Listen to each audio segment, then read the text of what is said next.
Hello and welcome to Let's Play Talisman of Death by Jamie Thompson and Mark Smith, presented by Steve Jackson and Ian Livingstone. A thrilling fantasy adventure in which you are the hero. Okay, there's the front cover. Very nice. Okay, let's read the synopsis. Part story, part game. This is a book in which you become the hero. The once peaceful world of Orb is in terrible danger. Dark forces are at work to unleash the awesome might of the Evil One, and only you can stop them. Your mission is to destroy the Talisman of Death before the Dark Lord's minions reach you. But beware, time is running out. 2 dice, a pencil, and an eraser are all you need to make your journey. You decide which way to go, which dangers to risk, and which monsters to fight. Fighting fantasy books, a worldwide sensation. Cover illustration by Peter Andrew Jones.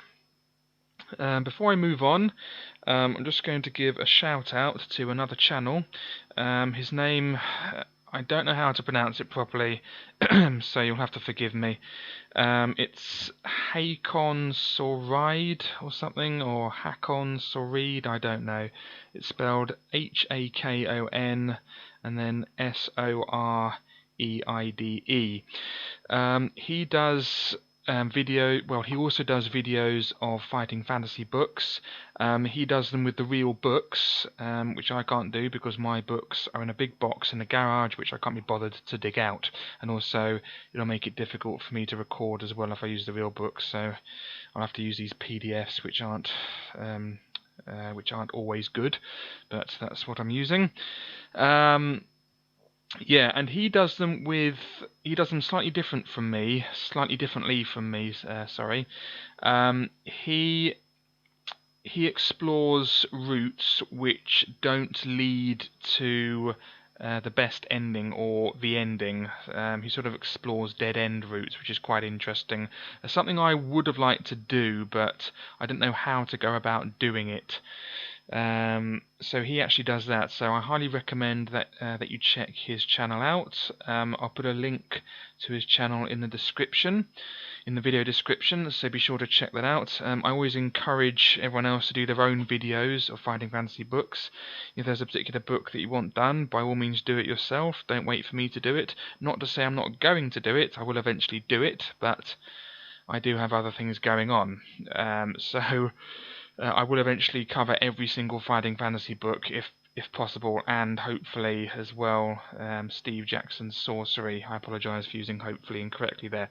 I hope to do Steve Jackson's sorcery as well, if possible. But I'll cross that bridge when I come to it. Anyway, so I'll put a link to his channel in the video description, and you can peruse his channel and his fighting fantasy videos if you wish. Anyway, for now we're going to do Talisman of Death. Let's move down. Puffin Books, Talisman of Death. The once peaceful world of Orb is in terrible danger. Dark forces are at work to unleash the awesome might of the Evil One, but their plans cannot be completed without the legendary Talisman of Death. It seems that all Orb is searching for the talisman, and yet you are the one who carries it. It's difficult to read this, it's slightly pixelated. Your mission is to destroy the evil talisman before the minions of death can reach you, but beware, time is running out. 2 dice, a pencil, and an eraser are all you need to embark on this thrilling adventure of sword and sorcery, complete with its elaborate combat system and a score sheet to record your gains and losses, with which to record your gains and losses. Need a preposition there. Many dangers lie ahead, and your success is by no means certain. Powerful adversaries are ranged against you, and often your only choice is to kill or be killed. Okay, Steve Jackson and Ian Livingstone present Talisman of Death by Jamie Thompson and Mark Smith. Illustrated by Bob Harvey and published by Puffin Books. Okay, this is the 11th book in the series. I'm aware I haven't done Scorpion Swamp or Caverns of the Snow Witch yet. I will do them later. I was sort of nagged into doing this by a viewer, I should say. So he sort of asked me to do this one, or sort of said when am I going to do it, which is sort of implies I am going to do it, so I can't really say no now. So here I am, I'm doing Talisman of Death, so I hope you enjoy it. I've tried to satisfy a lot of people lately. I've tried to satisfy the people who like my PlayStation videos. I've tried to satisfy the people who like my Master System videos by doing Daynan, and I'm satisfying the game book people by doing a game book, so everyone's satisfied now. Because I tend to notice if I do lots of game books, these sort of people who like me doing video games get a bit bored, and if I do too many video games, then I get the game book crowd sort of asking me over and over again when I'm going to do another game book. So I'm going to try and spread them out equally. So do a game book, then maybe a video game, PlayStation or Master System or Game Boy or something, and then another game book. So I'll see if I can spread them out, but we'll see how we go. Anyway, let's read on. How to fight the creatures of Orb. Before embarking on your adventure, you must first determine your own strengths and weaknesses. You have in your possession a sword, a backpack containing provisions, food and drink, and fire flares to combat the dark terrors of Orb. After weeks of intensive training, your sword play is swift and deadly. Okay, so you have a sword and fire flares. So let's just write that down in a text document, which I have here. So provisions, I have. I'll put under here fire flares, because I don't know how many I have yet. I have a sword. There we go. Right, let's move on. Excuse me. To discover the strength of your courage and the power of luck, you must use the dice to determine your initial stamina and luck scores. On pages 18 to 19, there is an adventure sheet which you may use to record the details of an adventure. On it, you will find boxes for recording your skill and stamina and luck scores. You are advised either to record your scores on the adventure sheet in pencil, or to make photocopies of the page to use in future adventures, or just use a bit of paper or a notebook or text document, but I know they didn't exist then. Or did they? I'm sure they were. Yeah, there were computers in those days, but you wouldn't really use it to do this. Okay, skill, stamina and luck.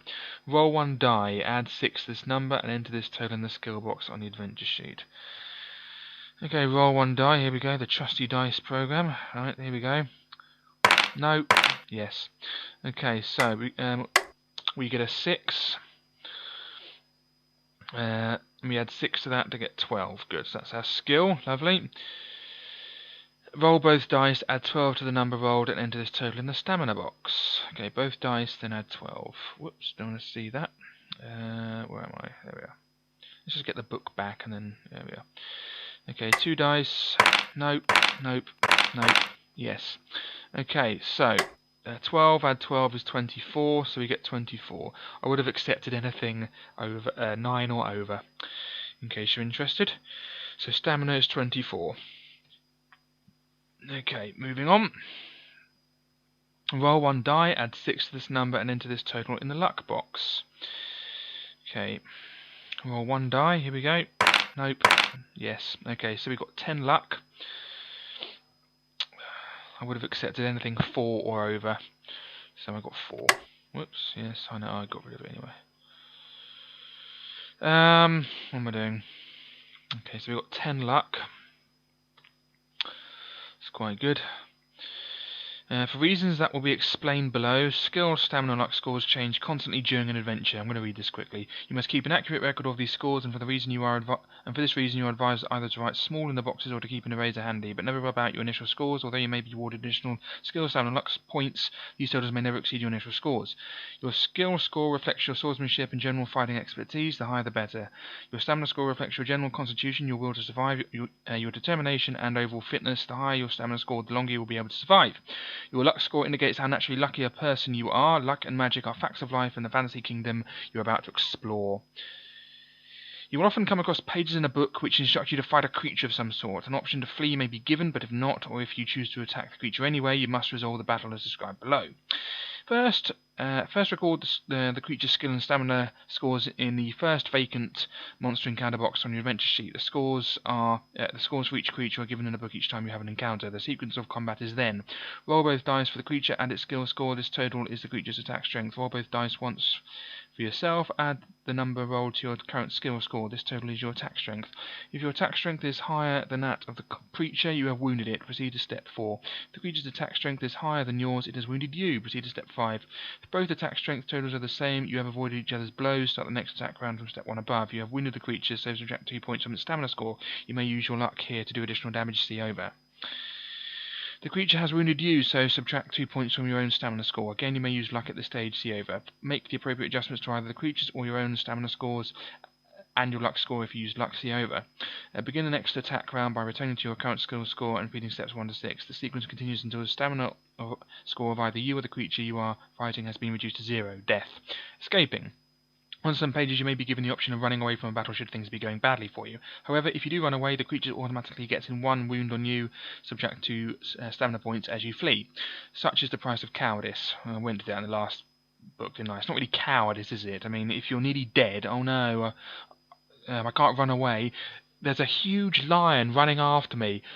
I better not run away from it, because I might be a coward. I know, I'll stand there and I'll let it maul me to death and bite me and eat me, because I don't want to be a coward, do I? Bloody ridiculous. Anyway, note that you may use luck on this wound in the normal way. See below. You may only escape if that option is specifically given to you on the page. Fighting more than one creature. Sometimes you will find yourself under attack from more than one person or creature. When this happens, each will have a separate attack on you in each attack round, but you must choose which one you will fight. Attack your chosen target as in normal battle. Against the other, you must throw for your attack strength in normal way, but even if your attack strength is greater, you will not inflict a wound. Just count this as though you have parried an incoming blow. However, if your attack strength is lower, you will have been wounded in the normal way. Luck. At various times during your adventure, either in battles or when you come across situations in which you could either be lucky or unlucky, details of these are given on the pages themselves. You may call on your luck to make the outcome more favourable, but beware. Using luck is a risky business, and if you're unlucky, the results could be disastrous. The procedure for using your luck is as follows. Roll 2 dice. If the number rolled is equal to or less than your current luck score, you have been lucky and the result will go in your favour. If the number rolled is higher than your current luck score, you have been unlucky and you will be penalised. This procedure is known as testing your luck. Each time you test your luck, you must subtract 1 point from your current luck score. Thus, you will soon realise that the more you rely on your luck, the more risky this will become. Okay.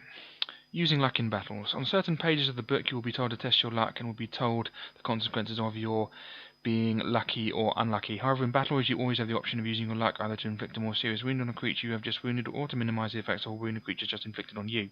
If you have just wounded the creature, you may test your luck as described above. If you are lucky, you have inflicted a severe wound and may subtract an extra 2 points from the creature's stamina score. However, if you are unlucky, the wound was a mere graze and you must restore 1 point to the creature's stamina, i.e. instead of scoring the normal 2 points of damage, you have now scored only 1. If the creature just wounded you, you may test your luck to try to minimise the wound. If you are lucky, you have managed to avoid the full damage of the blow. Restore 1 point of stamina, i.e. instead of doing 2 points of damage, it has won only 1. It has won only 1. It has done only 1. Right. If you are unlucky, you have taken a more serious blow. Yeah, it does say it has won only 1. And the 1 spelled O-N-E. If you are unlucky, you have taken a more serious blow, subtract 1 extra stamina point. Remember that you must subtract 1 point from your own luck score each time you test your luck. Storing a skill, stamina and luck. Skill. Your skill score will not change much during your adventure. Occasionally a page may give instructions to increase or decrease your skill score. A magic weapon may increase your skill, but remember that only 1 weapon can be used at a time. You cannot claim 2 skill bonuses for carrying 2 magic swords. Your skill score can never exceed its initial value. Drinking the potion of skill, see later, will restore your skill to its initial level at any time. Stamina and provisions. What if you lose a skill point because you lose a sword or something? Drinking a potion won't get your sword back, will it? It doesn't make any sense. Stamina and provisions. Your stamina score will change a lot during your adventure as you fight monsters and undertake arduous tasks. As you near your goal, your stamina level may be dangerously low and battles may be particularly risky, so be careful. Your backpack contains enough provisions for 10 meals. Okay. So 10. There we are. You may rest and eat at any time except when engaged in a battle. Eating a meal restores 4 stamina points. When you eat a meal, add 4 points to your stamina score and deduct 1 point from your provisions. A separate provisions remaining box is provided on the adventure sheet for recording details of provisions. Remember that you have a long way to go, so use your provisions wisely. Remember also that your stamina score may never exceed its initial value. Drinking the potion of strength, see later, will restore your stamina to its initial level at any time. Luck. Additions to your luck score are awarded through the adventure when you have been particularly lucky. Details are given on the pages of the book. Remember that, as with skill and stamina, your luck score may never exceed its initial value. Drinking the potion of fortune, see later, will restore your luck to its initial level at any time and increase your initial luck by 1 point. So it can exceed its initial value. It just contradicts itself in the next sentence. Ridiculous. Equipment and potions. You will start your adventure with a bare minimum of equipment, but you may find or buy other items during your travels. You are armed with a sword and are dressed in leather armor.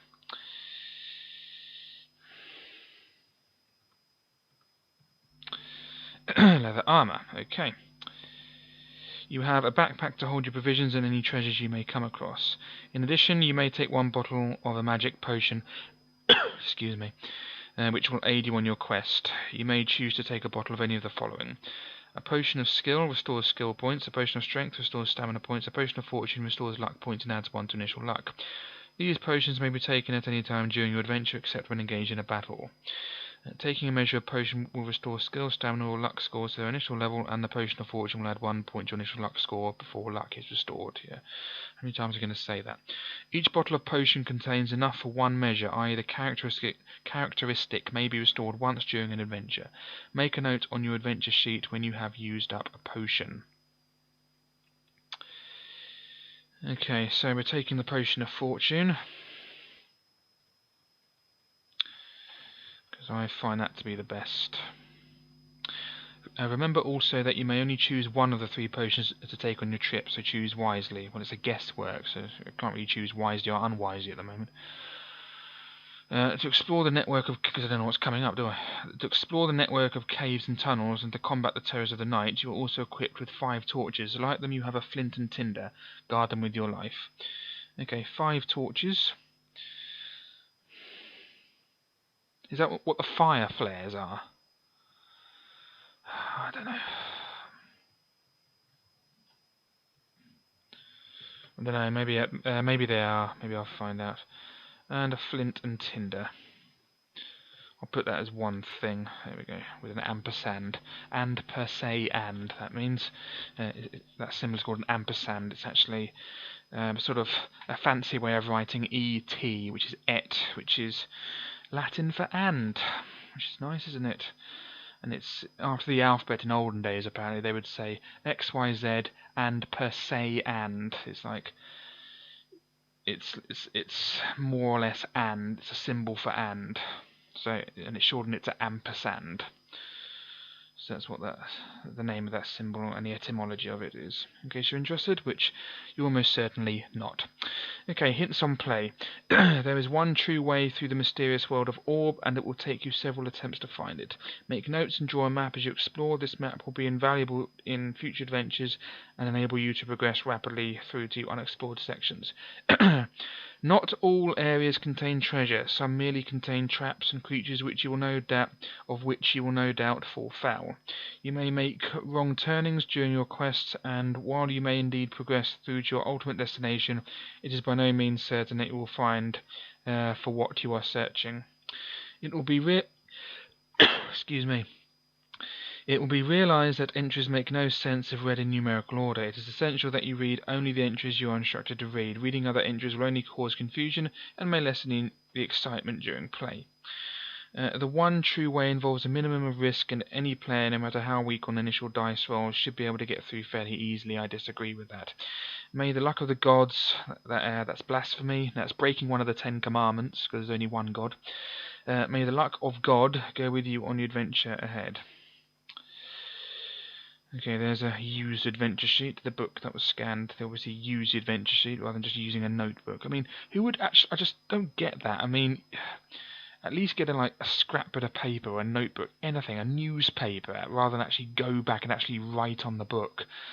Because when you write in pencil on a book and rub it out, it sort of wears the page out a bit and mucks it up. And you never rub it out perfectly unless it's really delicately light. And no one writes in pencil really lightly like that. They always make it dark, so it's impossible to rub out completely. Anyway, there really is something in my throat today. Don't worry, it's not coronavirus, in case you say. Background. You are... Oh, here we are.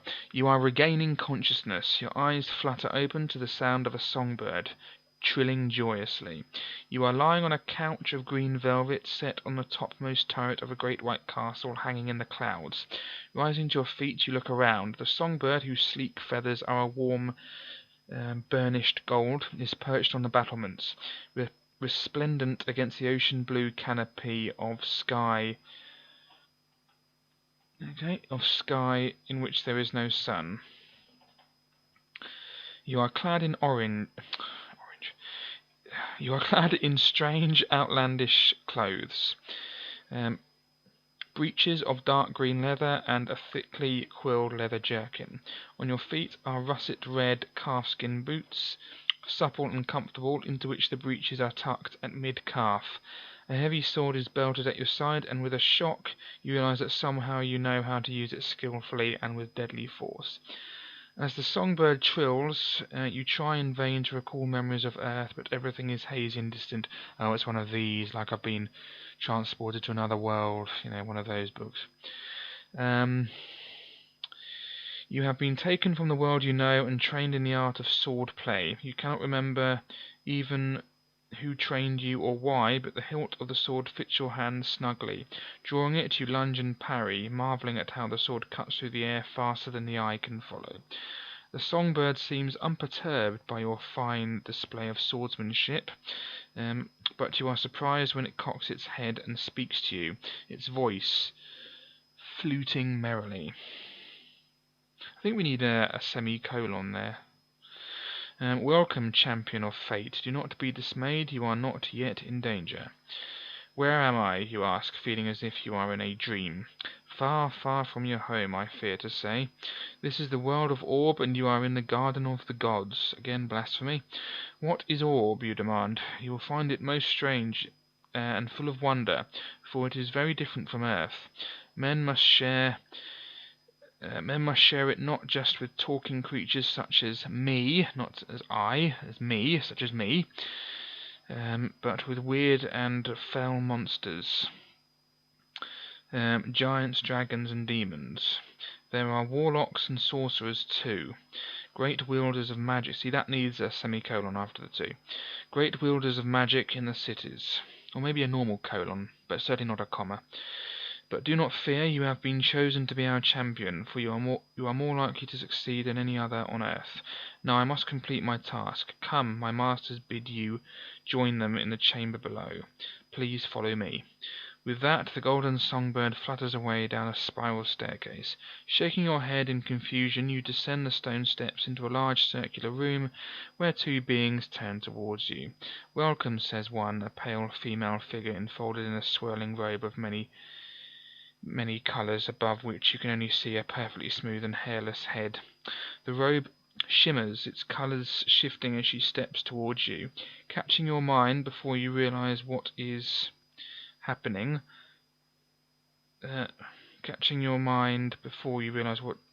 Realize what is happening.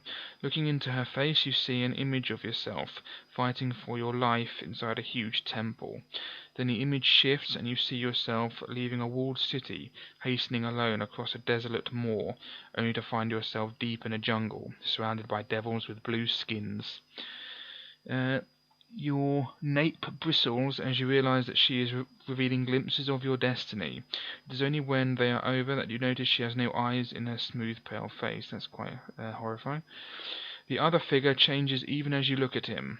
At one moment he is an ancient white-haired man, heavy with knowledge, at another an infant, wise beyond his years. The metamorphosis through youth to age takes but a few instants, yet flows so smoothly you cannot see the features change. His voice is soft and ageless. We have summoned you here to the world of Orb because we wish to prevent a fatal upset in the balance of nature. The cosmic scales have been tipped too far, and you must play a part in righting them. It is not for us in the garden of the gods to set things right. We cannot fight him who would bring chaos to Orb. Rather, we use men as our tools. I shall not say whether you will succeed. So it's effectively slavery. The floor of the room upon which you are standing is the most realistic and detailed map imaginable. You can even see small figures tilling the fields and walking the streets of an entire world, a world of pinnacled castles, knights on a horseback, their men-at-arms bearing banners which stream in the wind, and strange high-walled cities with towers and spires concealing the dives of assassins and thieves among the splendour.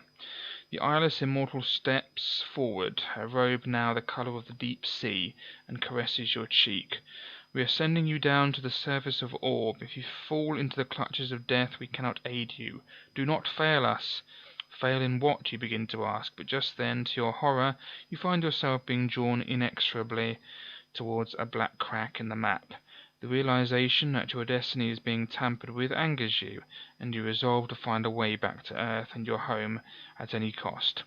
As the world of Orb rises up to engulf you, the awesomeness of what is happening overwhelms you, and you lose consciousness. Now turn over. Okay, there's no picture. When awareness returns, you look around. You are standing in a huge vaulted chamber, deep underground. In the chill air, you wonder what terrible fate may be in store for you. You are utterly alone, without a friend in the world, and you have no idea what fiendish horrors may exist here, so far from home. There are no windows in the chamber, nor natural light, only the ruddy glow of flaming torches that are fixed to pillars soaring beyond sight. The walls are running with damp, the air musty and heavy with age. There are 2 archways at the back of the cavern. Before you can investigate further, the torchlight flickers and a cool gust chills you to the marrow. Something in the unseen darkness is causing the air to move. A light flashes briefly ahead, and an infernal howling echoes across the vast vault. No living thing could possibly have made that dreadful sound, you think to yourself, but then you remember that you know nothing of the dreadful denizens of Orb. You hear the sound of running footsteps approaching rapidly. You cannot yet see who or what is coming. Will you run through the nearest archway, turn to 17, or hold your ground and draw your sword, turn to 30? Yeah, I can definitely tell this is not written by either Steve Jackson or Ian Livingstone. It's different style. Okay. We are going to hold our ground and draw our sword. Turn to 30. The footsteps are coming closer. Suddenly, a sound like a clap of thunder reverberates around the chamber. You look round and see that both the archways have been sealed by huge stone blocks. You are trapped. Turn to 13.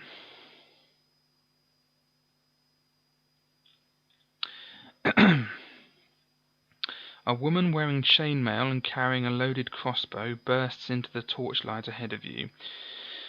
Seeing you, she immediately points the bow in your direction. 3 men, panting heavily, appear behind her. The first, a tall and handsome man, is dressed in shining silver armor, and the blade of his 2-handed sword glows with a faint white radiance. The next is dressed in a flowing robe of cloth of gold and wears a smiling golden mask. He carries an ivory staff. The last is a thick-set man with a white surcoat over chainmail. A red cross adorns his breast, and a spiked mace hangs at his side. They stop. Once again you hear a wailing, louder than before. "They are almost upon us," cries the man with the glittering sword. The shield maiden calls to you. "Who are you, and what are you doing here in the rift, the spawning place of all evil? Will you Say you have come from another world, turn to 247. Say that you are on a quest against evil, turn to 60. Try to play for time, turn to 75. Or attack the shield maiden, turn to 5. And there's a picture of all of them. There they are. Someone drawn on that. Yeah, it looks like someone's drawn a grid on it for some reason. Why, I don't know. Oh, I know. They're stupid. There we go. Okay, so we're going to say that we've come from another world. Turn to 247.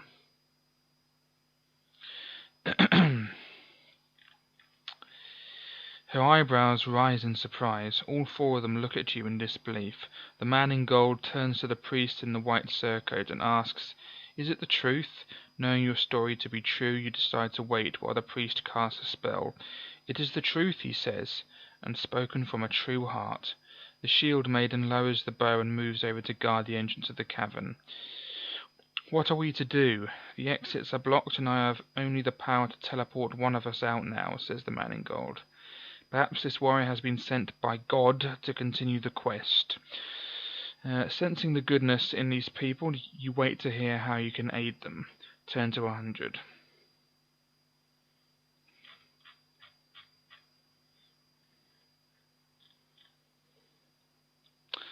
The priest steps towards you and tells you this story.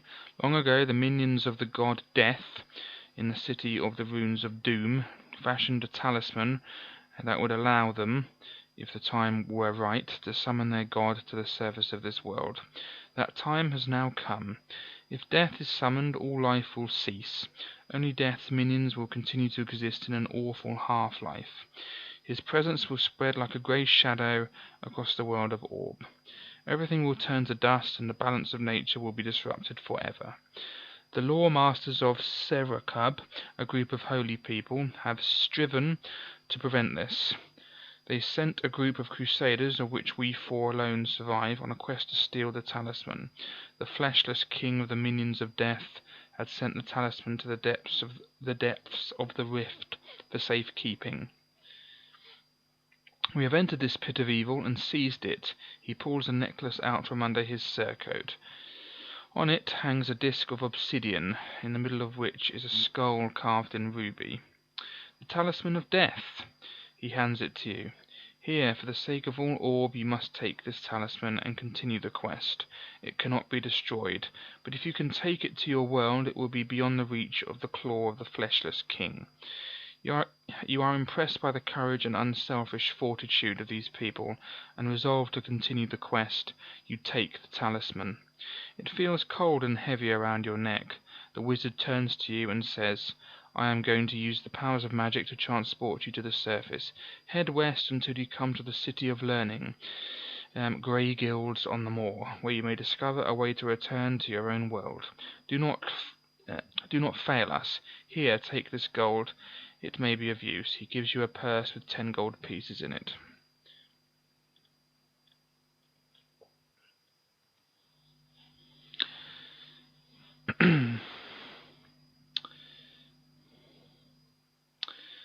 Yeah, so we take the talisman, so we have the talisman. So,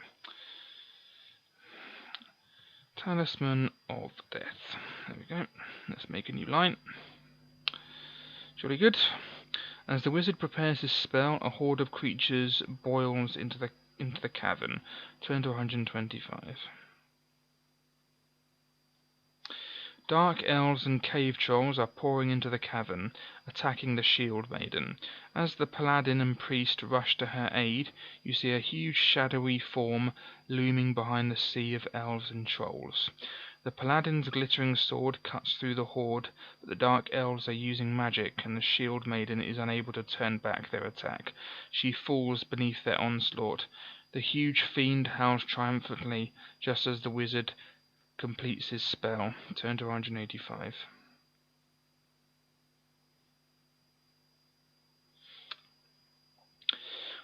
Suddenly, you are in blinding sunshine. You are standing at the lip of an immense chasm. You realize that this must be the rift of which the crusaders spoke. The rocky earth is blackened and cracked. full of pits and fissures, and noisome fumes rise from the depths of the chasm. To the west you see a range of green hills partially covered in trees and thick woodland. A few hundred yards to your right you can see where a forest begins, extending all the way to the hills. You realize that you must head in the direction of the hills to reach Greygills, but which route will you take? If you go through the forest, turn to 256. If you would rather take the more direct route across open ground, turn to 134. We're going to go through the forest and turn to 256. We don't want to go across open ground because it will be too conspicuous. You enter the green, gloomy shade of the woods. After a while you stumble into a clearing and stop in surprise at the sight that greets you. A huge white she-wolf, almost as large as a pony, is suckling 2 cubs. She pushes them aside and crouches, snarling. Will you back off and leave? Turn to 218. Offer the wolf some dried meat? Turn to 52. Or attack her? Turn to 232. We're going to back off and leave and turn to 218.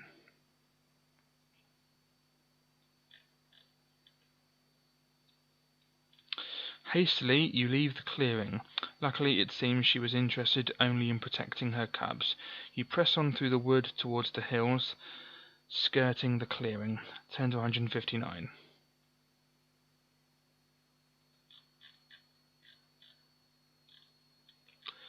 You force through heavy undergrowth for some time, making your way over the hill and into the thick wooded valley on the other side.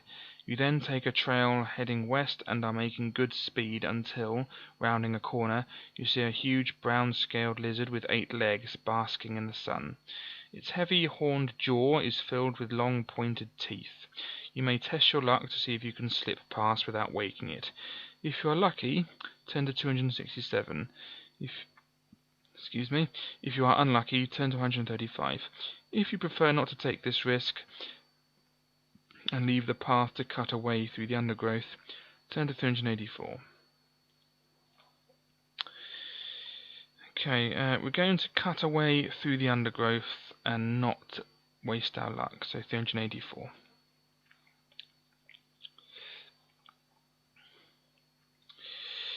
You hack your way through the undergrowth, but dense thorn bushes make progress slow and difficult. You are soon panting for breath, and exertion has made you hungry. You must eat. Cross 1 provision off your adventure sheet. You do not gain any stamina from this meal. You battle on. Turn to 65. Whoops, only 1. Not that hungry. Turn to 65.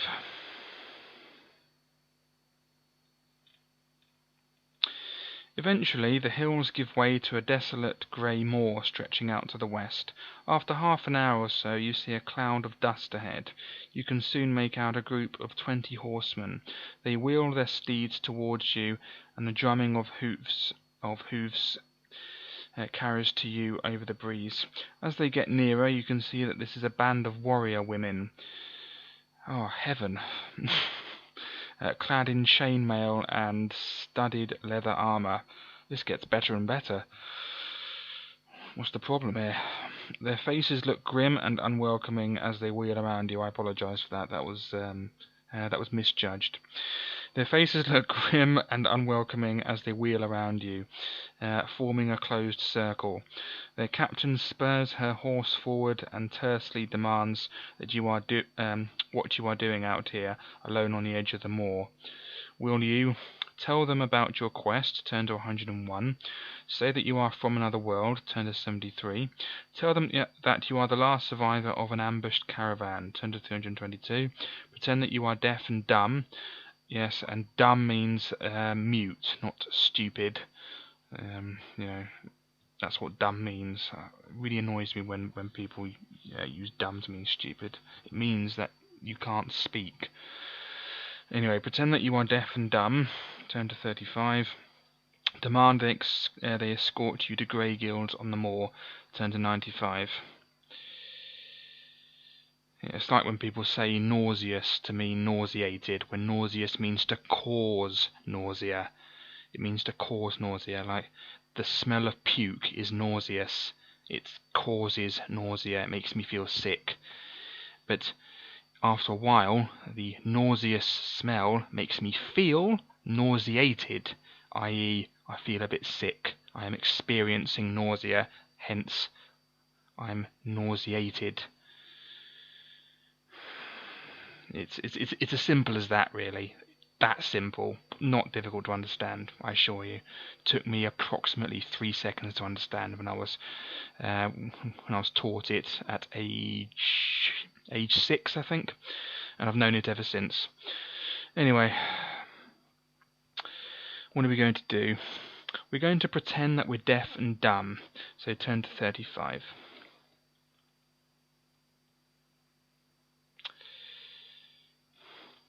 Although I imagine if you looked up dumb in a dictionary now, it would say, oh yeah, it can also mean stupid as well, but that's only because people have been using it incorrectly and the dictionary is trying to catch up. Anyway, you make some unintelligible signs and grunts pointing to your mouth and ears. For a moment, some of them think that you are casting a spell and draw their swords, but soon you hear one of them saying, a deaf warrior. Well, there's a turn up for the scrolls. The captain motions you to mount behind one of the younger women, Elvira, who does not seem pleased at having to share her horse with you. You ride for some time, and after a while the women resume their normal conversation. You realise they are members of the Watch, or law enforcers from grey guilds on the moor. You also realise that there is rivalry between them and the priestesses of the All-Mother in that city. It appears that the leniency of the priestesses has annoyed them. Turn to 197. There's priestesses too. Blimey, this is just